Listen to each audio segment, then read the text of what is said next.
Did you know that kinky wellness is integral to your self-development? Hi, welcome to the Partition, home of kinky wellness, the ultimate destination to explore the integral connection between kinky wellness and your personal development. I'm your host and kinky wellness coach, Dana Shergill, and each Monday I bring on a special guest to dive into specific aspects of kinky wellness. From unconventional practices to thought-provoking conversations, I'm here to break down barriers and redefine the boundaries of wellness and pleasure. Don't forget to join me for my solo shows on Wednesdays, where I explore even further into the multifaceted layers of kinky wellness. So let's strip away the shame and taboo together and have an open conversation about it. Hey, and welcome back. Today, I'm excited to announce the introduction of the lovely, incredibly talented, impressively witty sex and intimacy coach, Serena Haines. Thank you, Ray, for the connection, because I am so happy to have met Serena and even happier that I get to introduce her to you. And if you were listening last week, then you know today is all about the 7 veils of intimacy. So without skipping a beat, let's welcome the beautiful Serena Haines to the show. Welcome to the show, Serena. How are you doing today? Good. Thank you for having me. I'm so excited. Well, today's going to be a really good, I think, educational one, because today we're doing the 7 veils of intimacy. So before we get into each day, can you tell us a little bit of the overarching reach of the 7 days of intimacy? So, when we talk about like tantra in sex and, the way that conventional sex usually lands, I like to bring in the 7 veils to kind of bring us all together on that. So not everybody has to be practicing a deep tantric practice in order to have slow sex and have slow intimacy and to really connect. The thing with the 7 veils is that it's really easy to incorporate into our everyday. It's really easy to incorporate into kind of anybody's relationship. You don't have to have a long-standing practice of tantra to be able to recognize the importance of all of these and to have a lot of fun with it. So we can use it, day to day, vanilla if you want. But to be honest with you, we can reach so far into different styles of relationships as well with the 7 veils and just bringing in, I was thinking before I came on, incorporating it not necessarily into a BDSM practice, but the slowness and the mindfulness and the presence that has to exist in the 7 veils is the mindfulness and the presence that you want to exist in, any sort of dynamic relationship that you're going to have anyway. So I thought it might be a really cool way to, use this in your practice regardless. Absolutely. And I totally agree with there's a lot of things that are in both categories, but I think there's a misconception that they're very, very, very different. But then when you start breaking them down, you're like, no, that's in both. And whether the intention, that kind of dictates where it goes too. Yeah. Yeah, absolutely. Exactly. So we're going to get right into it. So starting with day 1, this is the energy body day. So let's walk through that. So, in our day-to-day conventional sex practices, we tend to put so much focus on penetration, on sex, on, penis in vagina. So we talk a lot about penetration. Everything is so penis focused. Even in our, same sex, same body relationships, it's really hard for a lot of people to wrap their heads around what pleasure can be outside of the norm of what they've been taught. And I mean, taught in our DNA, just everything they've heard in their lives. So the first veil is the energy body. And this is something that we can do with anybody. And it literally takes sex out of the equation completely. The 7 veils of intimacy are not necessarily meant to culminate in intercourse. They don't have to. They do. I mean, we'll go through them and you'll see that they do, step by step. But it's the energy that's really important. So the energy body is like touching without physical touch. So we're going to transform that desire that we have for each other into energy. So the idea being, we did a workshop, Dana and I did our workshop together, and I had everybody rub your hands together really, really fast, create some heat, some friction. And we do that. And then you can kind of feel the heat. You can feel your energy body as on yourself. And the idea is then to feel that energy body on your partner. So to sit for about 10 minutes, Allow yourselves a really comfortable position. Allow yourselves to give and receive. So take time to give and receive, and just kind of caress your partner's energy field, their aura, if you will, allowing your hands to go down their head, their shoulders, their body, not necessarily around their erogenous zones. That's not the case. It's really just to explore that desire for one another and create an intensity of energy rather than an end goal. I love that we're bringing in energies now and this invisible, like you said, aura, and it needs attention too, because that's still attached to us. And even to recognize it is a big deal within intimacy. Yeah, I mean, think about when you're on a first date or, you're around somebody you have a crush on. Like that touch barrier, it's really prominent, right? And we do as humans even, every day, we have this unspoken, I giggle when I say unspoken because not everybody listens to it, but this unspoken rule that you don't just go touch somebody, right? You don't penetrate their auric field. You don't penetrate their energy field without being invited in. Consent is everything, right? So this first veil allows you time to not penetrate anything.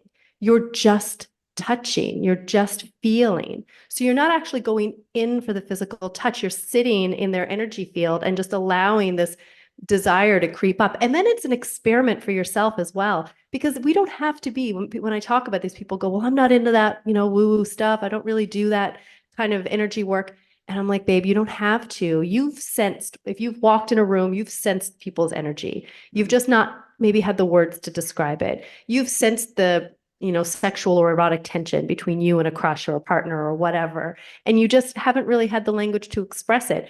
Or we've been taught to either stay away from that energy or penetrate it right away, right? You either stay on the outskirts or when you get permission, you go to first base. But what about that little area in between? Like we never spend any time there. And I think if we do spend a little bit more time in that area, we can create this tension, this eroticism between people and a trust, right? Just this trust of, you're so close to me, but you're not touching me. And that's what we're supposed to be doing right now. And I trust that whatever happens after this has a lot of integrity behind it. Absolutely. And it's a great intro into the next day, which is day 2 of innocent caress. And I feel that even the energy work, that's very innocent of going around the body and going so slow and giving that space too. Yeah, it is. I mean, it is really innocent, but it can get really hot. Like, it can be really sexy at the same time.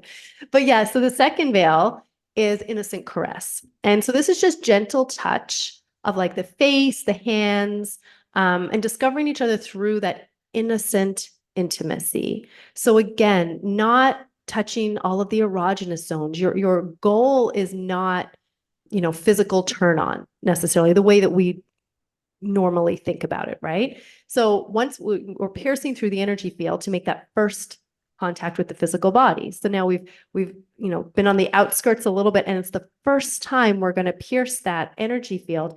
And as we do that, if it's with innocent integrity, right? Innocent feeling behind it, again, it creates just such a deep sense of trust, not only in your partner, but in your own body.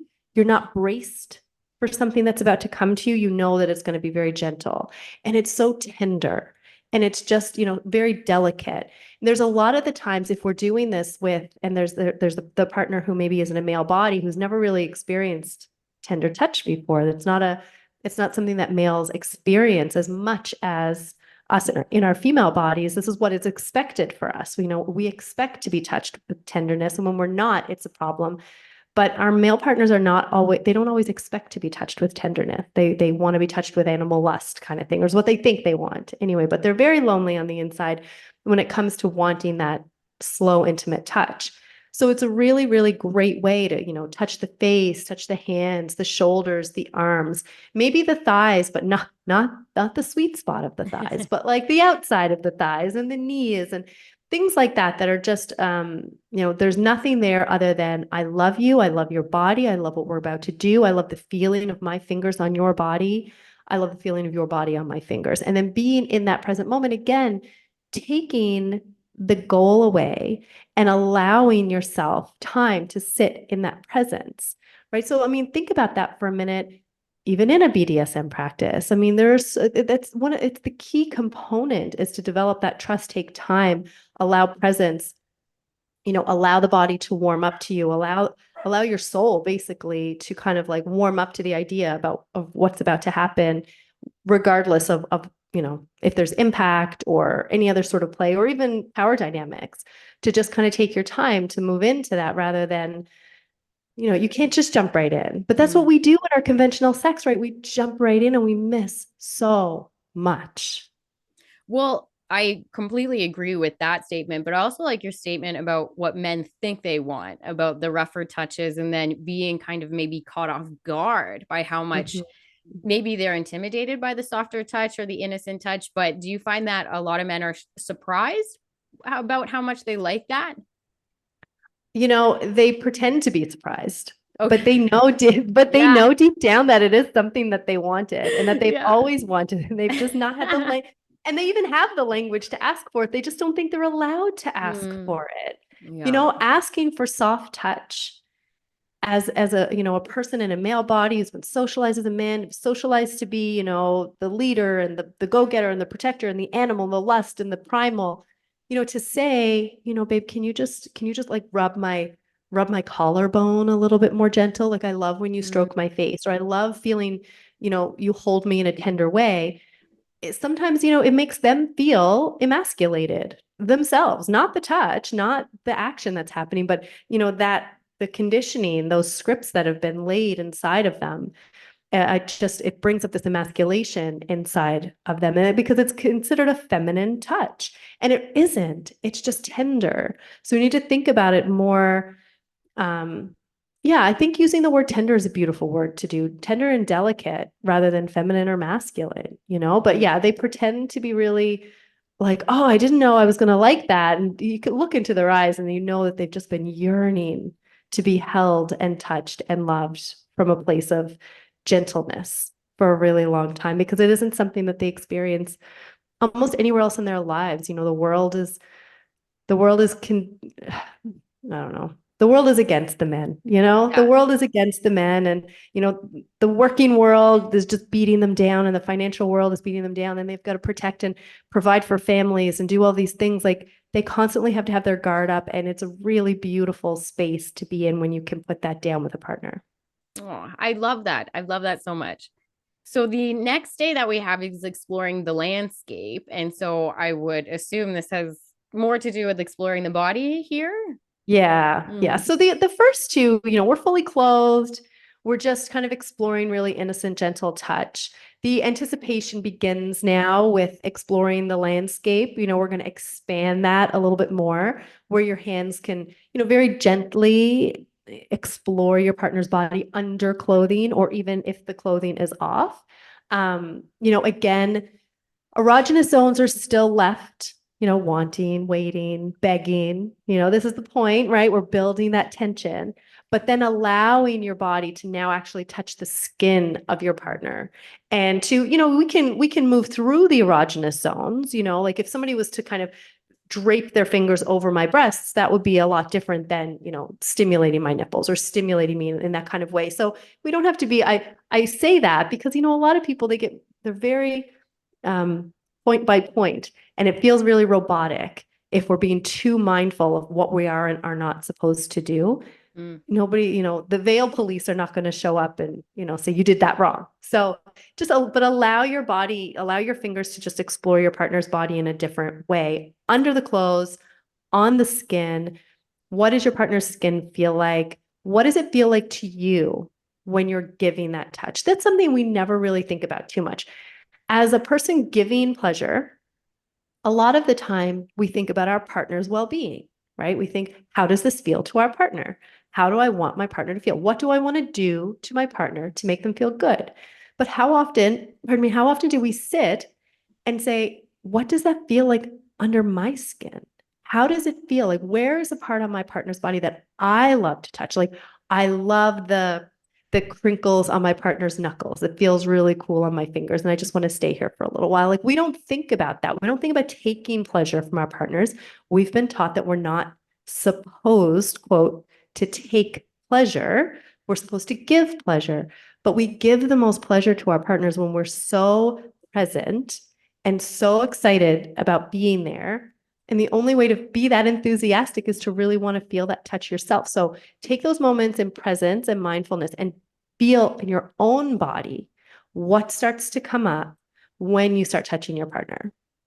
Well, I think that's a great question of just where is your favorite part of your partner's body that you like to touch? And immediately I was like, I don't think I've ever asked myself that question. Now I'm sitting here thinking, being like, you know what? Like there's a few of them, but I have to go through which one is my favorite because I think that's a good question to ask.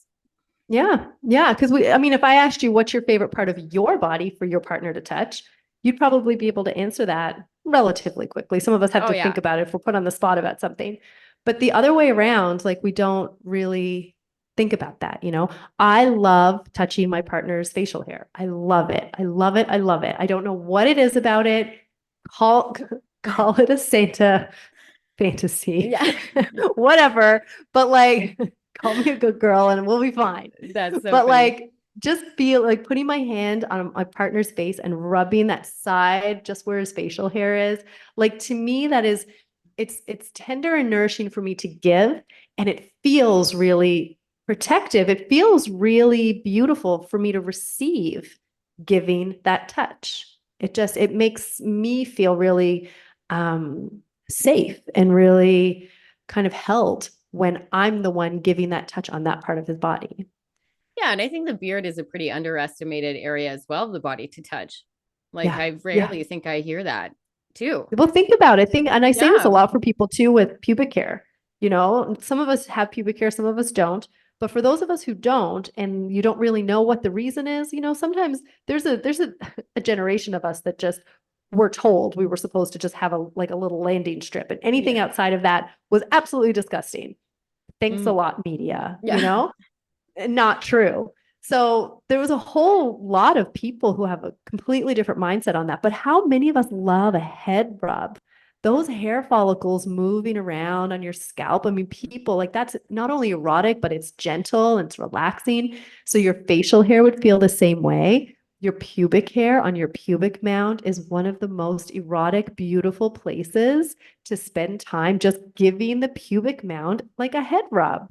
It's an app. I mean, it's so underestimated. It's so ignored. And a lot of the time there's nothing there. I'll tell you and it's February and I haven't shaved my legs in like 4 months. When I rub the hairs on my legs, I'm like, ooh, this smells great. I love That it. when you start rubbing your legs together and you're like, that feels Yeah. good. Ooh, it feels so good. Well, that's great. So then the next day we have day 4, which is animal arousal. And this is probably going to be my favorite day if I ever did this, I think, in my little thing here. But yes, please explain.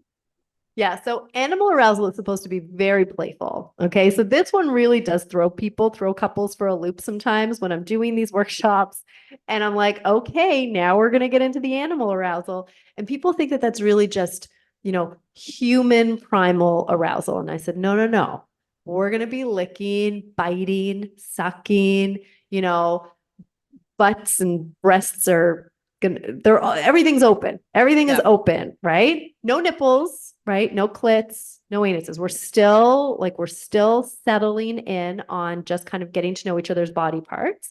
But yeah, so we're going to activate this animal lust and playfulness. I really want to stress that, right? Playfulness, where I want you to bite your partner really gently, and then maybe ask them, can I do that a little bit harder? And then maybe bite them a little bit harder and maybe see where their edge of resistance is, find a spot on their body where you want to suck. Now, if we suck on our necks, we're going to get a hickey, like if you do it too much, you don't want everybody to see everything. So maybe choose a part of your body where you really want to push your boundaries.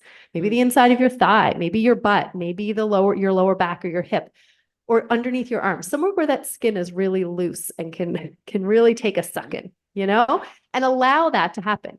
Get your fingernails into it, scratch your partner, squeeze them. All of this obviously is consensual. All of this, if your partner says no, stop. It's not in the veils, but you and I would both probably recommend prior to this, maybe having a safe word to say, this is it. This veil is done right now. I really want this to be done. Now, for some people who don't practice any, BDSM practices, your safe word is the word that we use to stop all play, but even the word no could work in this situation, to be honest with you, because it's that moment of, no, clearly I don't like that. And other than that, I'm not going to say no to you, right? There's nothing else really playing around.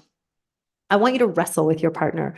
I want you to, pin them down. Maybe try to pin down the partner that's bigger than you and use all of your force, like even talking about it, like I could just get all like rage filled, but like cute rage. I just want to like it's still fun. down. It's like pushing, it's still so getting fun. that energy out. And that's the thing. Like what I love about this is like we are a little nervous to talk about rage and like this harder energies that we want to excel, but you need to get that out and you can do it playfully. So I absolutely love this.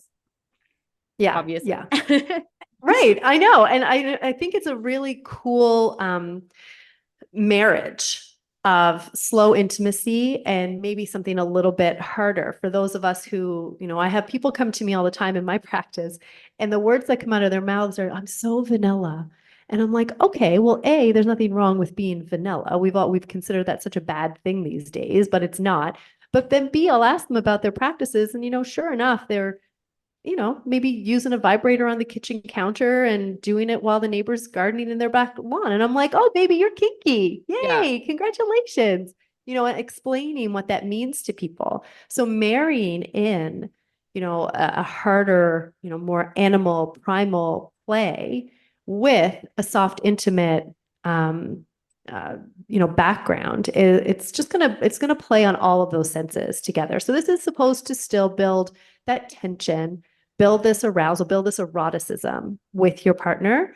But at the same time, having a lot of fun and then finding out something new about each other. I mean, who knows if my partner came and bit me really hard, I'd probably, stop them at first and be like, oh, wait, just do that again. Yeah. Like, don't be afraid to be like, oh, I don't know. I think I kind of liked it when you rolled me over and then pinned me down and bit the back of my thigh. Like, that was amazing. Can we try that again in, a different kind of setting? So, well, what I love about hard touches like this, like biting and things like that, I feel like it's kind of like when you sneak vegetables into kids' foods that won't eat it because it's healing as well as good. Like you still get to kind of break up the tension in your skin that hides up in there and like those memories that are embedded. And so it feels so relaxing after one of those sessions or just in general.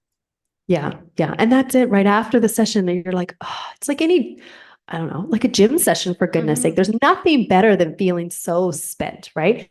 Now, one thing to put in with the fourth veil is that, I didn't mention this, the first and second and third veil, we're not even kissing our partners, but in the fourth veil, we do, because I want those lips to be included.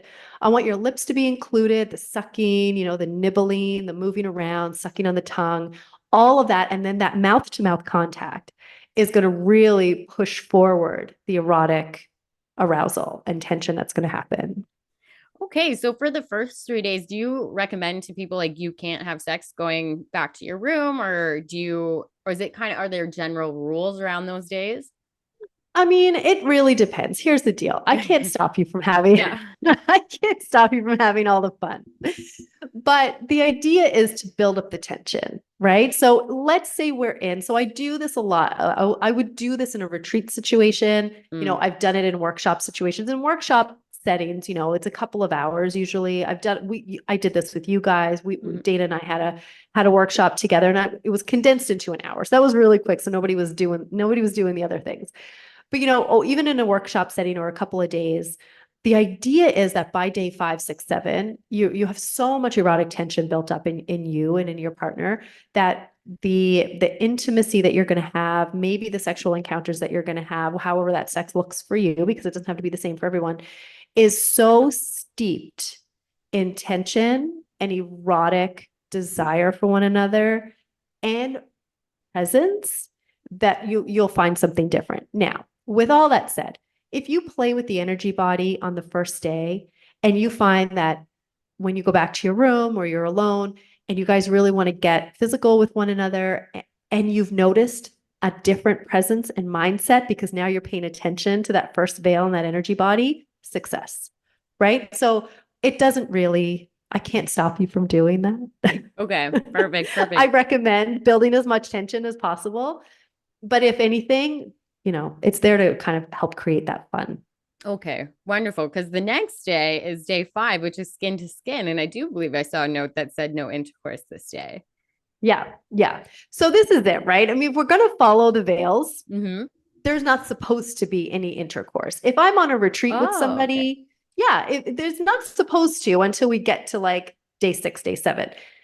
If I'm on retreat with somebody and I'm sending you back to your room and you're in this beautiful setting and you guys want to get freaky, I mean, who am I to stop you? Okay. But the idea is to not. The idea is to build this up. Now, we can do this in one day. You can take the 7 veils and do it in 7 hours if you want. Each veil is about 10-minute long practice. It's not an hour long. It's not supposed to be a whole day or a whole week. These are things that we just take, we incorporate, and then throughout your practice, what most people notice is that they end up taking these 7 veils and incorporating them into every playtime that they have because they don't Mm. have to last that long, but they're just mindful of the things that they're doing going forward. So the 5th veil is skin to skin. So the couple can now take their clothes off, um, only leaving their underwear on. Okay, so your undies have to stay on. Let's keep those things kind of to yourself, just so there's no just the tip games going on and like, oh, just lay it there just a little bit, and then it's all ruined. That's dangerous. That's dangerous, Yeah. right? Yeah. So then erotic arousal is brought to the long-lasting shimmering peak through touch. So we get to actually now, over the past couple of days, we've played with your energy, we've touched skin with fingertips, but your other body parts, right? In essence, would be longing for this touch. It would be so longing and just begging for your partner's body on body. Even so, during the animal arousal, for example, if you're wrestling with your partner and you've got body on body and weight on weight, you're going to want to take off that thin layer of clothing to get as close as you possibly can. That's the key. So now you get to do that, but there's still tension involved, right? So still we're not going to do that.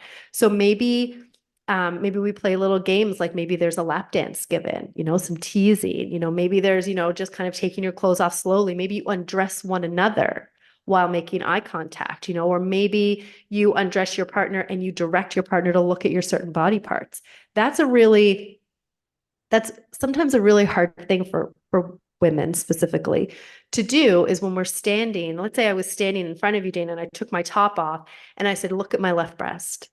Look at my right breast. I want you to look at my belly now. Like giving that bossy direction to somebody to look at your body it can be overwhelming, and it can also be really liberating because now Mm. you have control over what's happening. So there's a little bit more of an erotic tension that we can build doing that as well. So now you're kind of like playing with fire, right? And now our bodies are together, everybody's in there. The arousal system is starting to work. Your body is doing the things that it would normally do. And you've got to control that. You've got to kind of like hold yourself down. Now, in this one, we can use nipples for stimulation. So regardless of your body, if your nipples are a place that you like to have touched and there's no discomfort, then you can start to use that as well. And if we're really mindful about that and you understand your body, you can stimulate, energetic nipple orgasms from just having that play. So imagine you've gone through, I get all hot when I talk about it. So imagine you're sitting, maybe you've done this in a day, or maybe there's a couple of days built up, but now as you come into each one of these veils, you can incorporate the ones prior to. All of them were just a couple. So imagine you're not penetrating the energetic field at first, and then finally you do, and you touch that break, or you break that touch barrier. And now, you get to the place where you're naked and you're using nipple play, but you're in such a mindful place that um, you're not jumping steps. You're not forgetting to look at your partner, look at their eyes, sync your breath together. And now you're kind of, maybe you're playing with your partner's nipples. Maybe you're doing something and you can see their breath starting to increase. You can see all of the flush coming up through their body as that heat builds. Don't tell me that that isn't going to be one of the most arousing things that you get to witness if you're the one giving. And then within witnessing that, you can then kind of build your orgasmic energy up inside of your own body by watching, just like we would if we were watching professionals, on media or doing whatever. Your body is going to react to that visual. So allowing that to happen too, and just knowing that the next step is coming. Yeah. And I actually like your point about when you're a woman giving direction of where to look at herself, because it's very powerful, I think, as well. Yeah, it's a really powerful place to be. We've been told for so long that our bodies were not proper. They were not good. They're not, they don't smell right. They don't look great. I can't remember what just what the quote is, but something like, if every woman woke up tomorrow and loved her body, the world economy would just crash. It would crash. There'd be no makeup. There'd be no bras. Nobody would care about clothes. We wouldn't care about hair dye. We wouldn't care. Like, none of that. If women woke up tomorrow and said, you know what, I like myself the way that I am, and they use just as many products as, the general man does. I know there are some that use more, but, not all the creams and not all the everything. The whole economy would crash. I mean, we keep things built up. They've made us feel like we need to buy. Anyways, we're moving into capitalism now. Let's get back to the veils. But that's a very cool, scary observation, cool observation, interesting observation. I think that's pretty enlightening. But yeah, to come back to the veils, we were talking about skin to skin, but then day 6 is orgasmic playground, which is it sounds exciting. Yeah. So now you get to kind of enter into the pleasure and all the other aspects, but no penetration. Okay. So if we're separate bodies and there's penises involved, there's no penetration. If we're same bodies, there's no penetration with anything regardless. Okay. So it doesn't have to be penis, but just no penetration at all. But the genitals and the anus are introduced, and you can use, the full playground of all of the fun things that can happen. Orgasms can happen. This is a dicey one when I say this. I say we can all have orgasms, but if you ejaculate, you're not allowed to ejaculate. So that really just kind of puts the guys into a little bit of a box themselves. But even squirting, right? Like, we're going to try maybe to kind of keep that to a minimum. The idea being, we want to build up orgasmic potential of energy in our bodies, and we want to increase those and explore all the erogenous zones. Play with the nipples, play with the neck, do the kissing, exploring to just the heights of orgasmic pleasure without actually ejaculating. So now, how far can we go?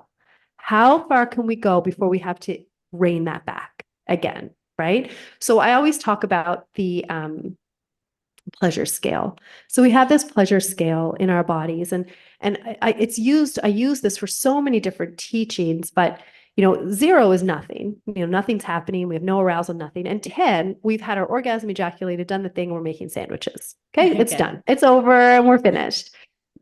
So in this, in this, the 6th veil, what you really want to do is kind of bring yourself to a 7 or an 8, maybe a 9 on that pleasure scale, allowing yourself to live in the orgasmic potential, the orgasmic energy, that circular energy of, oh, here it is. Okay, no, I got to bring it down a little bit. Okay, here we go. I've got to bring it down a little bit, and allow yourself to live there. Now, on that note, I would just like to point out for listeners, if you're a person who has a vulva and you find yourself struggling to have orgasm, and I have women come to me and, say, I struggle to have my orgasm. I feel like I'm almost there. Like, I'm at the tip, but I just can't get over the edge. And they've categorized that as such a negative thing. So now I want to bring you into the 6th veil.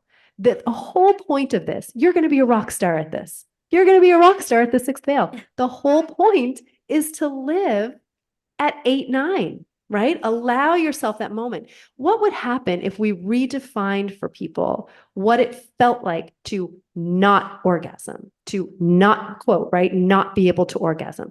What if we redefine that as, I get to live in orgasmic ecstasy for so much longer than anybody else, because you don't have to go over the edge. Over the edge, I understand, it's the epitome of what everybody wants. But if we can kind of practice, first of all, redefining what that means, reframing what it means to live at that high point of ecstasy without going over the edge, and then practicing bringing ourselves back down a little bit and back up a little bit, then you're going to be able to extend your pleasure practice for a really long time. And that in those moments, we're actually imploding our orgasmic energy rather than exploding it out into the ether.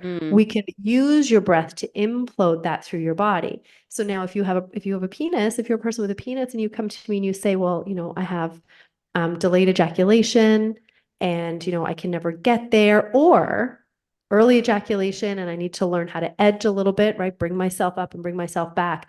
That's a really good practice for you as well. And now all we're doing is thinking about extending your peak orgasmic potential as long as possible without the end goal of it having to be, making a sandwich and getting a shower. Who wants it to end? Nobody wants it to end. So allow yourself the permission to kind of stay in that pleasure rather than move through it. So that's what the sixth day is all about.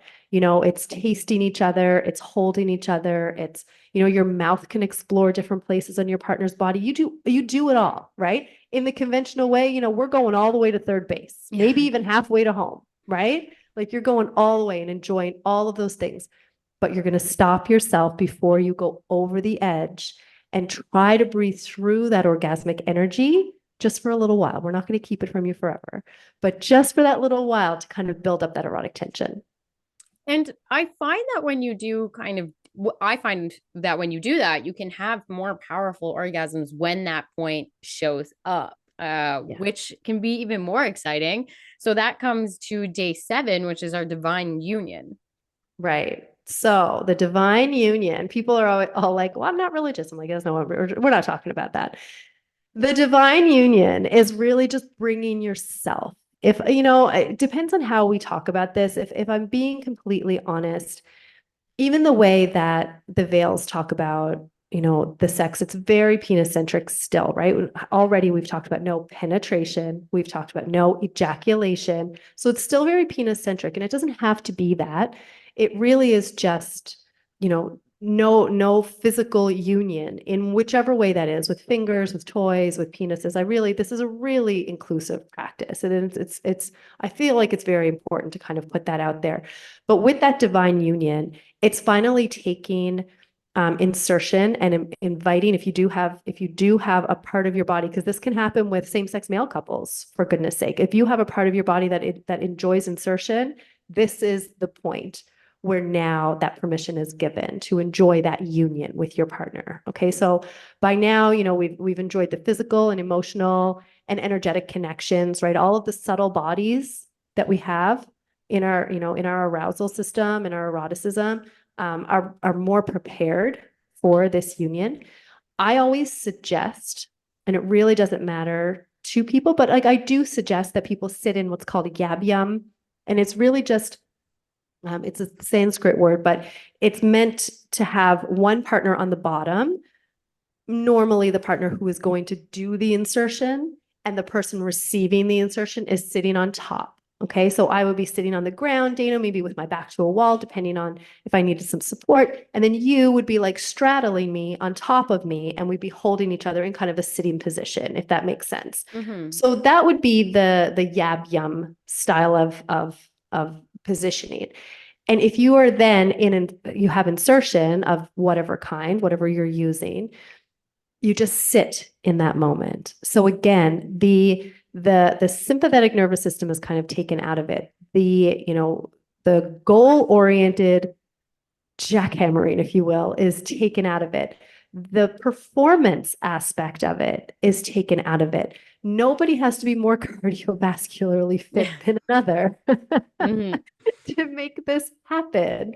You just sit in insertion and you allow yourself to kind of quickly go through some of those veils again.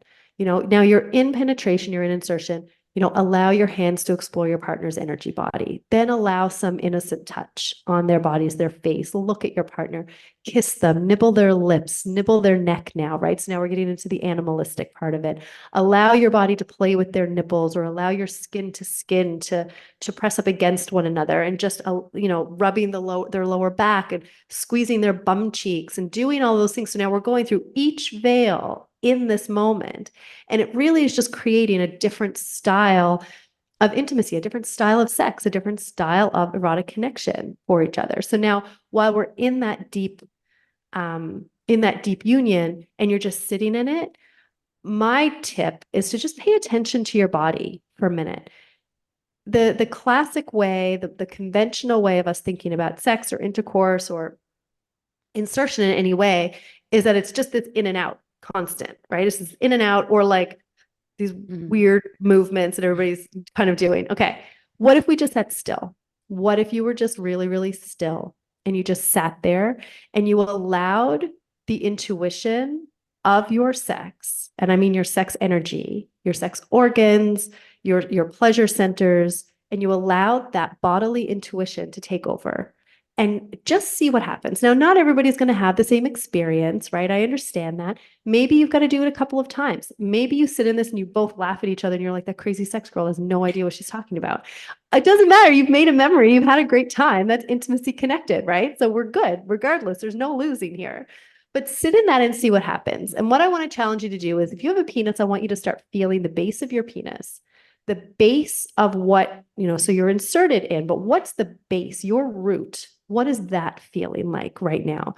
Don't think about the tip of your penis where most people would or the shaft where most people would find their pleasure.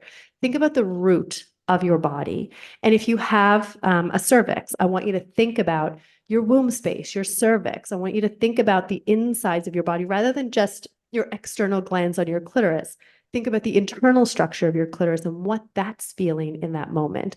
And bring all of your attention and your awareness there as you're running through these veils, because they're going to happen naturally as you're in this erotic union with your partner. And just see if even sitting still, you can feel the person who maybe has a penis or even fingers. If it's a toy, it's probably not going to work the same way, but you're going to start feeling that body part pulsing. And then if you have a vagina and you have something inserted in your vagina, you're going to start feeling, the walls of your vaginal canal pulsing. Maybe your cervix starts to kind of feel a little bit more full, swollen, blood-filled, erect, if you will. Hopefully by this point, your clitoral structure is completely erect and you're going to feel all of that spongy tissue. All of these things that we don't take into consideration when we're in conventional sex, we're just moving toward an end goal and we never sit in that moment of stillness to enjoy what actually happens before we get to the explosion, before we get to the sandwiches. Well, what I love most about this is it brings back all those things that you would have missed if you just ran into it. There's no way that you would have been able to feel these things that are so memorable, and they are so precious too. Yeah. Yeah. So precious. I love that word. They're so precious. I tell people all the time, think about that moment when you were first coming into your sexuality and your eroticism was at its peak, where most of us were, early teenagers, and you're going to the school dances, or you've got your first girlfriend, boyfriend person, and you're going out on a date, and the first kiss, the tension between two people and the first kiss is off the charts. And then once that happens, the second kiss doesn't have as much tension, right? But where does the tension lie now? Under the clothes, touching. Is he going to touch my boobs? Oh my God, is she going to put her hand on my leg? Like, that's where the tension lives. Okay, so we get through that stage.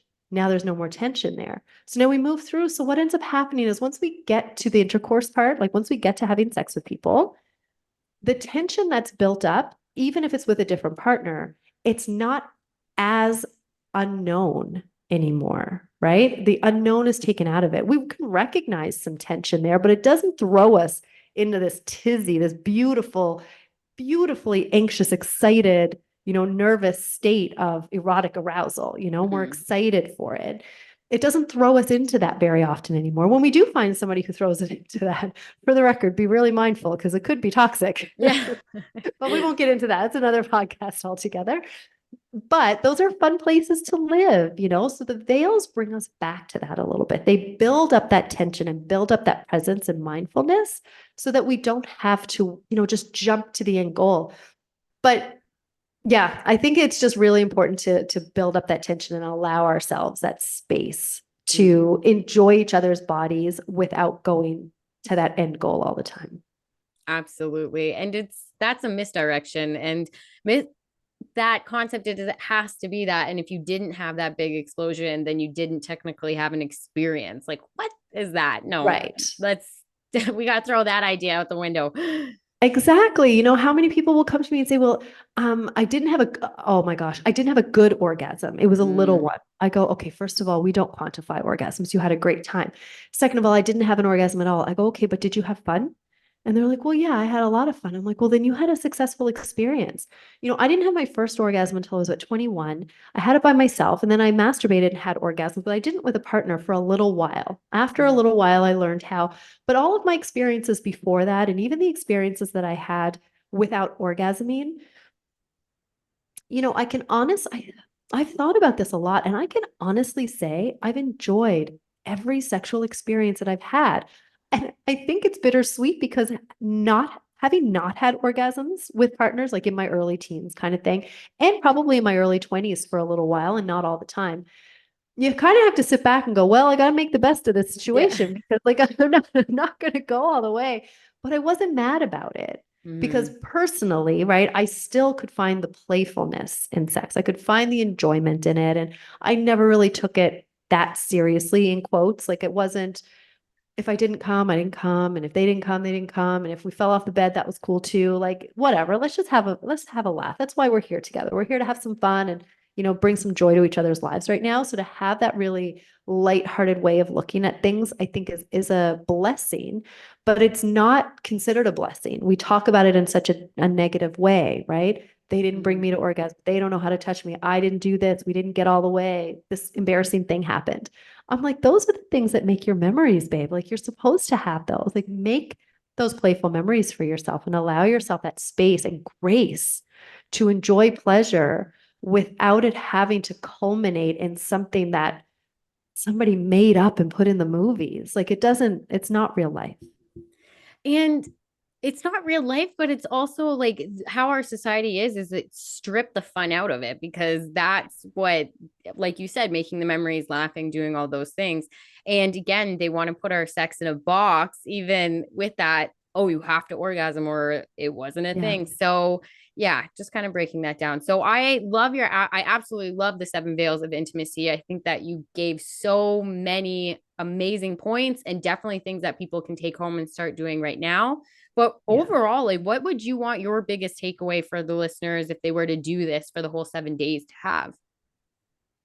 The biggest takeaway that I want you to have, if you're gonna spend 7 days doing this, try really hard to not have the sex, just so you can experience it for what it is. The biggest veil there's two that I would really focus on for people is that energy body is really profound. It's a space that we don't live in very often. The other ones we've lived in a little bit because we've kissed, we've hugged, we've nibbled, we've done all the things. But now it's a little bit different. But that energy body, no, I don't want to say nobody, but very few people in this world would have ever taught you to settle in your person's energy body and just enjoy that space. I really want you to do that. I think that you will learn a lot about yourself in those moments. You'll learn a lot about your patience. You'll learn a lot about your intimacy or lack thereof, because a lot of the time it's a very uncomfortable place for some people to sit in a really vulnerable position when there isn't something distracting from you, who you really are. So now if you're receiving, you're sitting, there's no distraction. You can't wiggle your boobs in their face and have them like just ignore the things that you don't like about yourself. It's really vulnerable.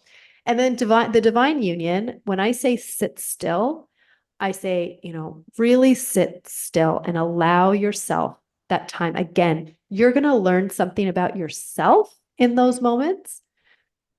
It almost has nothing to do with your partner. in those moments. So I think that's one of the biggest takeaways. These are to be practiced with a partner. You can try to practice them by yourself. 100%. You can have some fun like that as well. But when we have partners involved, we consider the practice for them or for us as a couple. I'd like you to sit and think about this as a practice for yourself and to learn about things for yourself. How did my body feel? What did I take from this? What is the natural intuition of my genitals? What do they really want? Because they're going to tell you what they really want rather than what we think they're supposed to have.